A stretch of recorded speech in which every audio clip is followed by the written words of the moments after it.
Good morning, good afternoon, good evening. This is Alan Burgos from the hashtag Walk with Land channel. Welcome and welcome back to our channel. Friends, if you are not yet subscribed to our channel, please do it so now so that you can be a part of this growing family.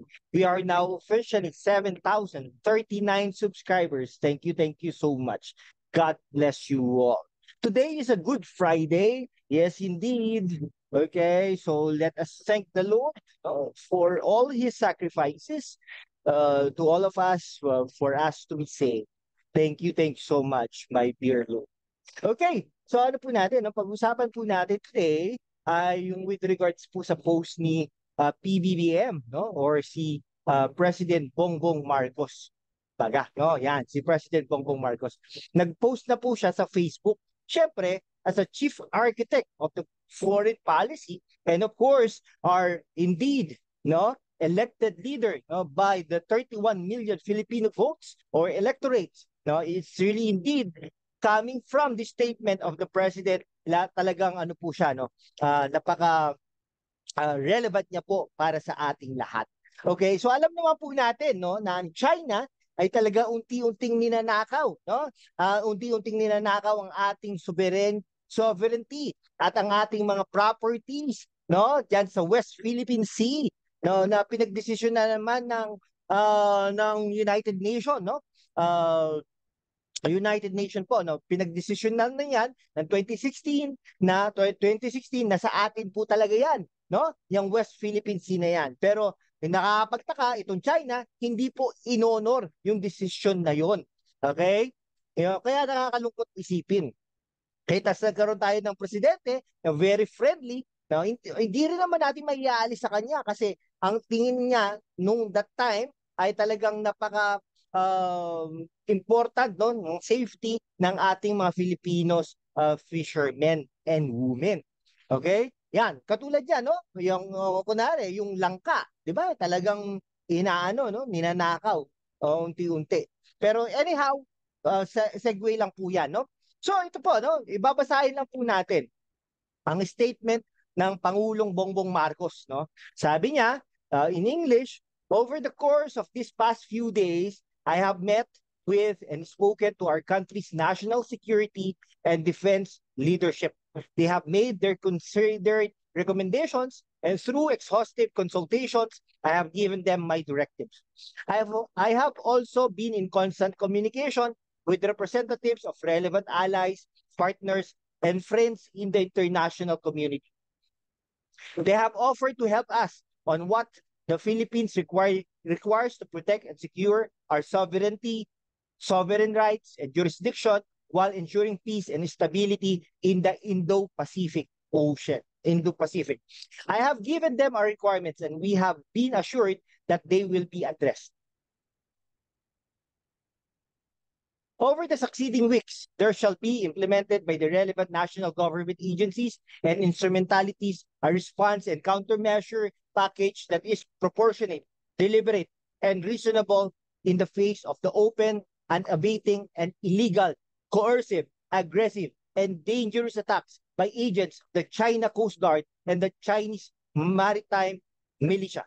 Okay? We seek no conflict with any nation, more so nations that purport and claim to be our friends, but we will not be cowed into silence, submissions, or subservience.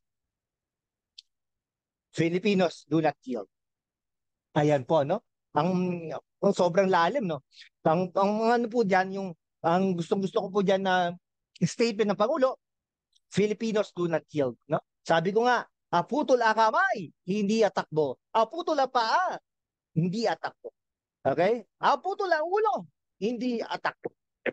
Pero putol, tutut, atakbo, abilis. Okay? Pero hindi po, joke lang yan. So ano lang po tayo, no? Siyempre, ang Pangulo po ng Pilipinas, kino-consider po ang safety ng Pilipinas, syempre, no? Sa totoo lang po, hindi naman natin kaya ang China, kumbaga. Kaya lang, hindi naman po hindi naman tama na para bang ano, um, inaano na lang tayo, no, harap-harapan. Ano ba, papayag po ba tayo nun, no? Yung ating, atin po yun eh. Yung ano na yon, yung Sierra Madre na yon, Sierra Madre, ano, yung pinagtatayong shoal na yon, Ayungin Shoal. Atin po yun. Lahat po ng dinadaanan ng Pilipinas ay ng mga Coast Guard natin, no? Ng barko natin ay atin po yun. Pero nakakapagtaka po, talagang ginigipit na tayo, no? Ano po gagawin natin, 'di ba? Siyempre hindi po 'yan ang characteristics ng Pilipino, no? Matapang po 'yan, pero at the same time, ethical. At the same time, respectful. At the same time, talagang kung yun po ang nararapat dapat na batas, ay talaga po 'yun, no? Okay? Kaya lang po, minsan hindi po tama no. Pag hindi na tama, kailangan ng labanan. Okay? Tandaan po natin 'yan, no. Marami na po tayong pinagdaanan, no. Pero hindi po tama na ganun na lang tayo ng bansang Chino. Ano bang gusto natin gawin? Wala po tayong gagawin, 'di ba? Hindi naman po tama 'yun.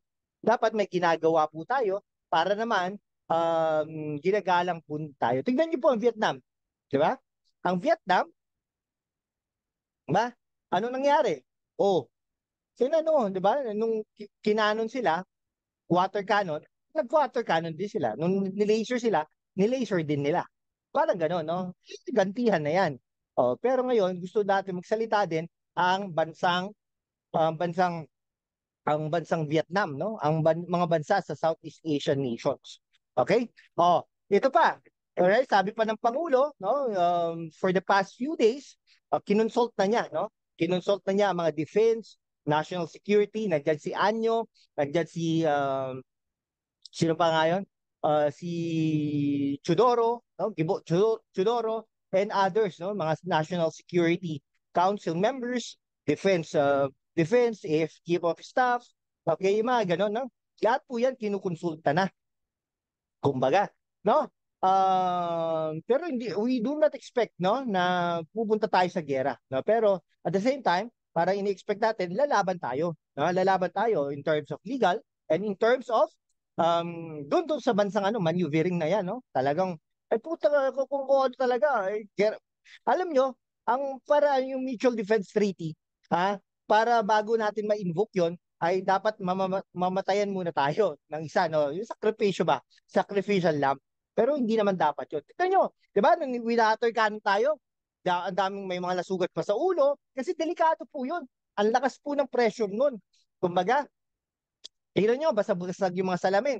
Yung barko halos, ano, no, di ba? Gumuwal. Di ba? Tama ba yun? Di ba? Oh, parang yung ano dito, yung kunwari, magpa-park ka sa harapan ng bahay. Di ba?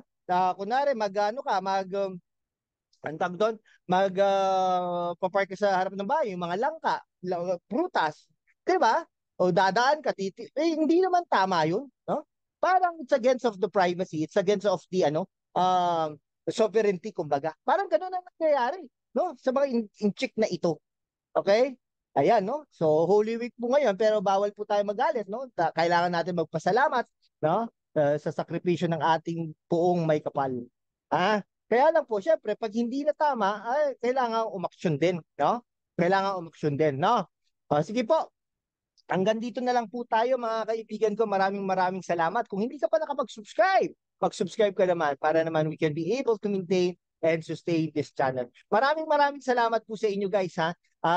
Ano po tayo no, talagang i-improve po natin 'tong channel natin. No, ano na po tayo, naka 7,000 mark na po tayo. Sana po makaano tayo no, maka 100,000 po tayo. No, para ano naman po tayo no. Okay, sige po. Okay, hanggang dito na lang po mga kaibigan ko. Maraming maraming salamat po. Ingat po kayo ngayon. Biyernes Santo po ngayon, no? Sige, salamat po ng marami. I love you all and God bless you.